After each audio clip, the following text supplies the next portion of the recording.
Welcome back to the Black Birdshed. Not been a very good last few days. Obviously, my last video was about the cherry finches.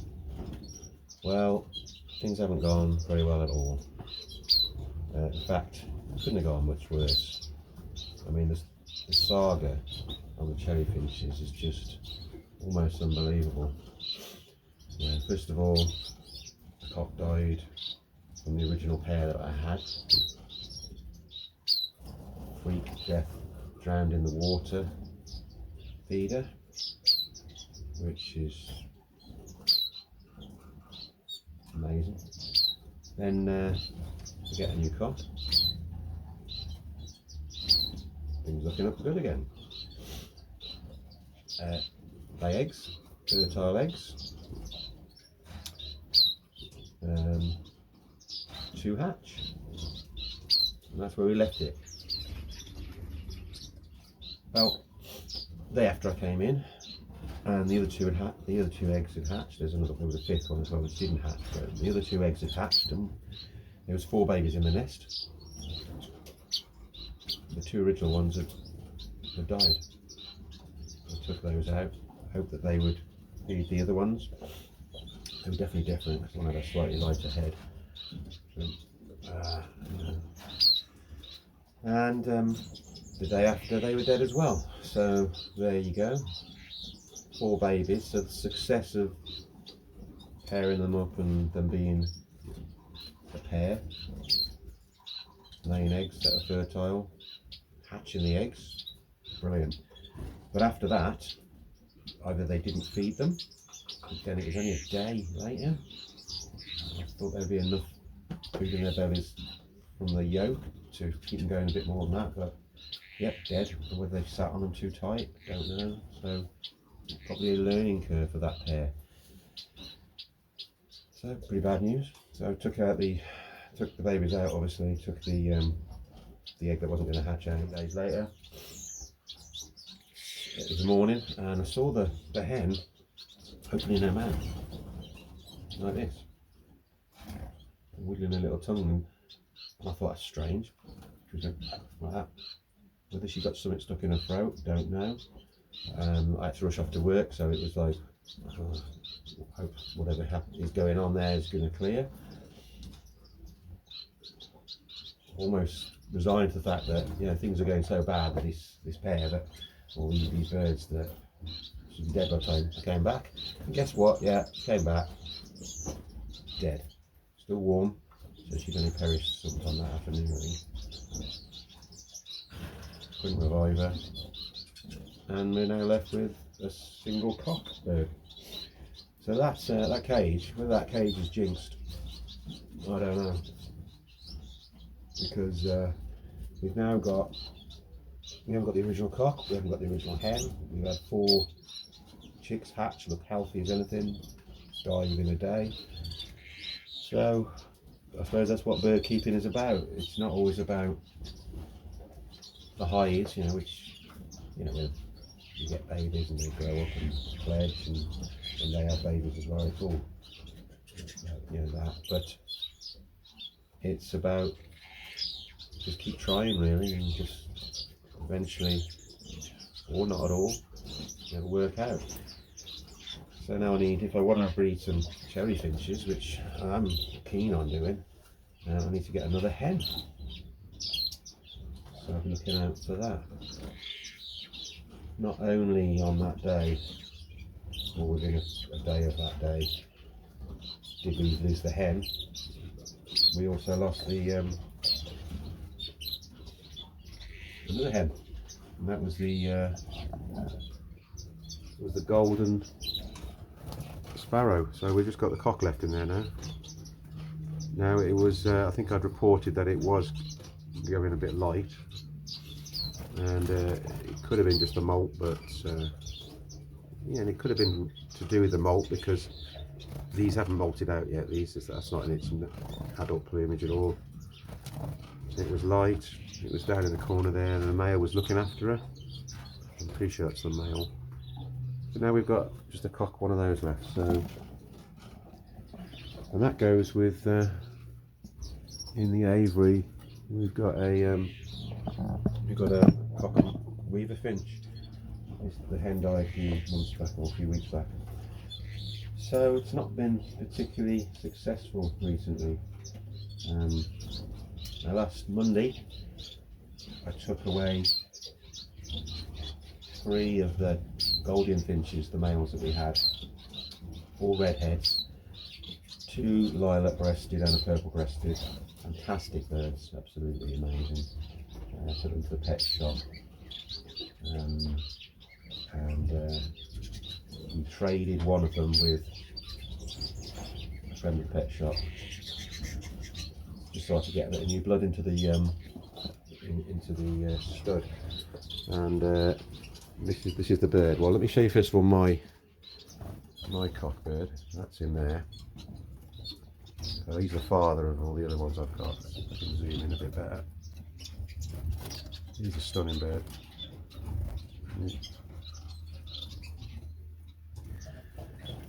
And this is the one that we got off the other guy.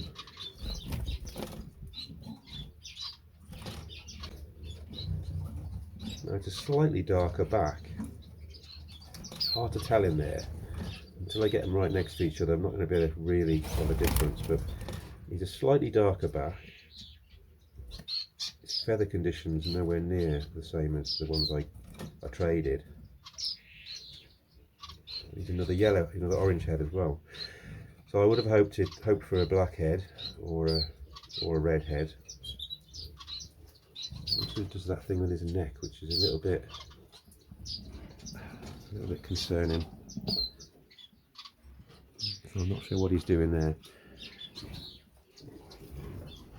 So I did trade a better bird for a not such a good bird, but hopefully he'll pick up.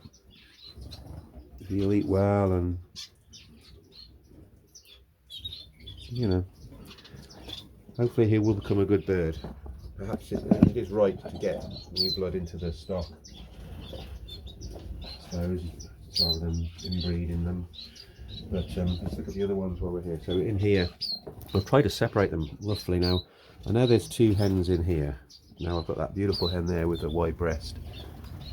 Now that's a keeper for sure. That's absolutely gorgeous bird. Pure black head, lovely clear white breast.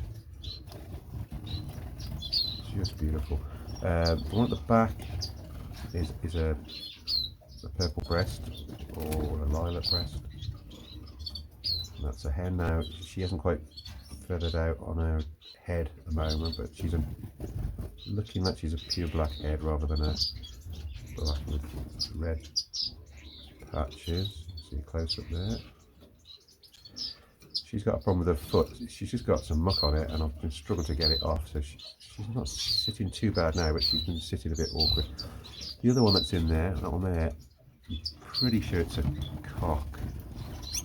It hasn't got any feathers coming through obvious on its head yet. You can see its breast, its chest, sorry, the belly is a lot yellower. I think it's going to be a lilac breasted cock, but it could be a hen. I'm not 100% certain on that, but I'm pretty sure. In here we've got a white breasted cock at the back there. I know that's a cock because he's got the black beard like his father's got there, see, and he's coming through red just above his beak. So he's going to be a red-headed. He'll have the black beard, which the hen doesn't have, and I can see a little bit of turquoise coming through on his neck, on the back of his neck. So it's definitely a cock. Also quite a bright, vibrant yellow belly. So it'll be nice. So I may keep him because he's a white-breasted cock.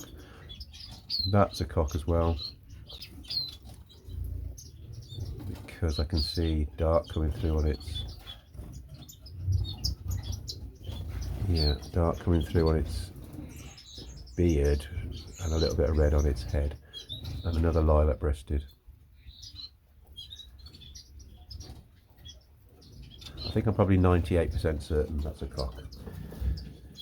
So can't definitely 100% confirm them as cocks, those two, but these two definitely hens, and I'm probably after another hen from someone else's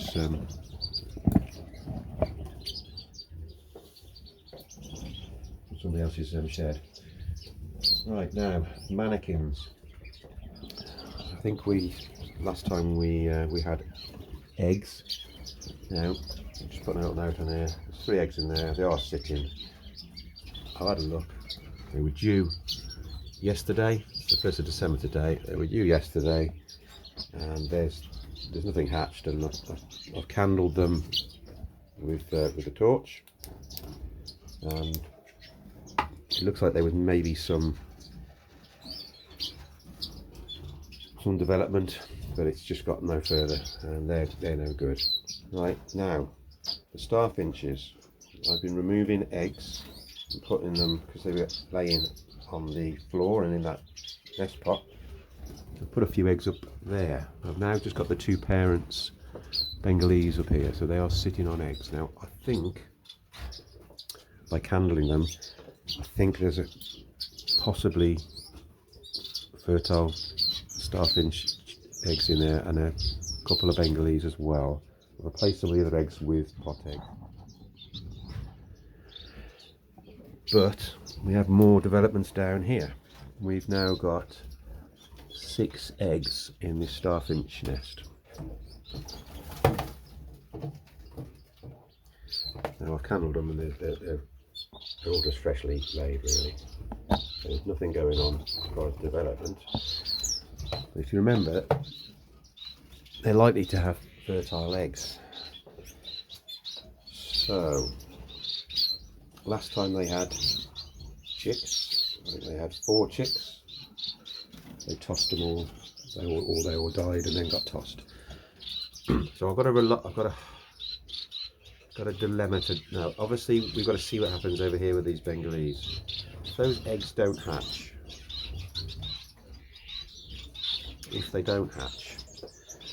then my tactic is to remove those eggs from the starfinch nest, even if they're sitting, or at least remove 3 and put them into that nest, and hopefully that they foster them.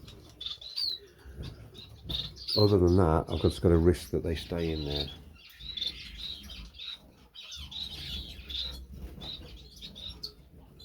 Or I remove 2 and put them into the chestnut mannikin nest box. Now I don't know whether that bird is capable of fostering other birds' eggs. It may be that it's a bird that needs egg fostering, but I just don't trust leaving 6 fertile eggs in that nest for them to rear. But there you go. So that's about it, I think. Oh, we've actually got a little bit more. Yeah, there's some eggs in there, and 1 might be fertile. I've got to check it out. Don't know whose it is. Could be cutthroats. Then again, it might not be fertile. So anyway, this last week's been a little bit frustrating. Not only with the deaths, with obviously saying goodbye to 3 cracking birds, which to be fair, with the money I've spent quite a bit of money on seed, so we're okay for probably for the rest of the year on seed now. The death of the golden sparrow. Well, we did lose another canary on this lot down here as well. And these are the ones I'm moving on, so if anybody wants any coloured canaries, they're variegated, most of those. Some nice birds in there. Most of the birds that are in this, I've just left them out today because temperature outside is 9 degrees, so that's pretty good, and they haven't been out in the aviary for ages, so I've left them out. There's the 2 young Bengalese which I've just removed from their parents. That's the first time they've been in a separate nest to their separate cage to their parents. I just need to leave the parents to just take care of those eggs and just get on with it. So I've separated those. There's the mother Gouldian finch. No, she's looking a lot better. She's picked up so much more. Because she had 3 rounds last year, probably too much. I should have separated her from him. Well, you know, a lot earlier, but her black head she was really bold. So she's coming through really nice. So it's just getting her away from him a little bit because he's very amorous, and letting her have a bit of time, feeding her well, and lots of stuff. Right. Someone asked about what I give for vitamins. I'm not really a big vitamin feeder. For birds that are unhealthy, I tend to put some vitamins in their water, but some bird keepers will say it's the most important thing to do. I probably agree, but if you don't really know what you're doing, I suppose sometimes it's easy to just try and let nature take its course, and at the end of the day, if birds are ill and they don't make it, it's up to us to try and do as much as we can to keep them through it. But this is something I need to get into a bit more over the next few years. But that's one I've used, Multivit by BM4, that's pronounced. Recently I was using this Cage Bird Vitamin Tonic by Johnson's. Just a drop of that in a 2 litre container, and I just basically spread it out in the drinking. And I've had some birds that are ill and they have recovered, so whether that's got anything to do with it, I don't know. And this is one I just recently bought, which I could do with using on the Bengal, on the maybe in future. Maybe I'll just try them a little bit now. It's a malting tonic, again by Johnson's, and that one is something I'll probably be using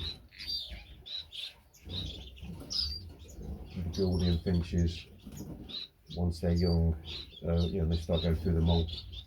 Although not one Gouldian finch has died during the molt, they're very good to be fair. So they tend to have problems with the canaries. So this is something I'll put into the canaries when they're molting. So it restores vitality, adds feather growth, and promotes fine plumage. Actually, there's just natural things that we can give our birds to produce that. Calcium. This is what I've been doing recently with the Gouldian finches, because I saw it on a video. You can put in the eggshells instead of just crushing them and putting them in with the grit which they get as well. Just stick them in like that, and you can see they peck at it, and that's good for helping to produce eggs. And I believe it also helps with feather growth. So and I try to give them a good mixed diet. They get millet, which can make them fat. I'm just trying to get them through the winter, a lot of them. So obviously we're trying to breed with some as well. So perhaps they're getting too much millet. Perhaps I need to introduce more live food. In fact, let me just show you something else. Yeah, this was a mix I did recently. In there is put it through the blender. It was some herbs, with some mealworms, dried mealworms. I just crushed them up, and a few more seeds and stuff. And I've been thinking though that's going to give protein, the mealworms. So I was thinking if I put that in with some egg food, some egg as well, and a little treat once a week, then they can have that will give them a bit more vary in their diet, and the protein will help them.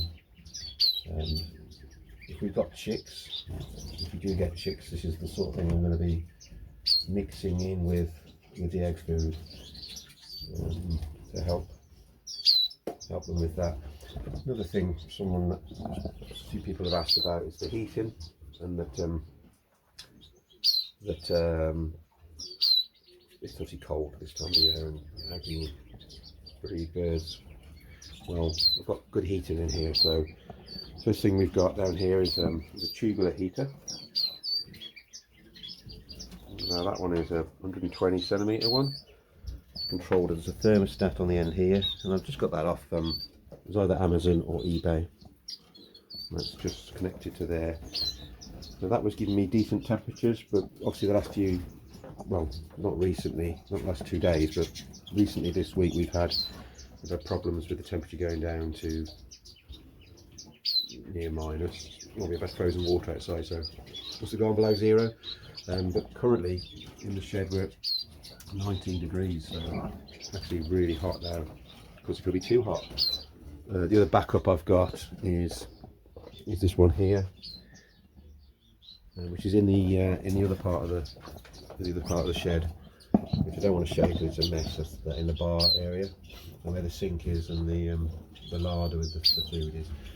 It was getting quite cold in that part of the room, and this tubular heater was keeping up in here, but it was dropping that temperature down to, during the cold spell, to sort of 8 at night, which is still good.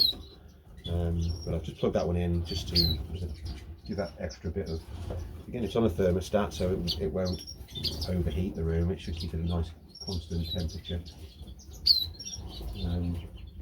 Saying that though, before I got all the birds in, the Gouldian finches, the young ones, each night when I went back into the house, I could see that they were all roosted outside, and we definitely had temperatures going down to like 4 degrees outside.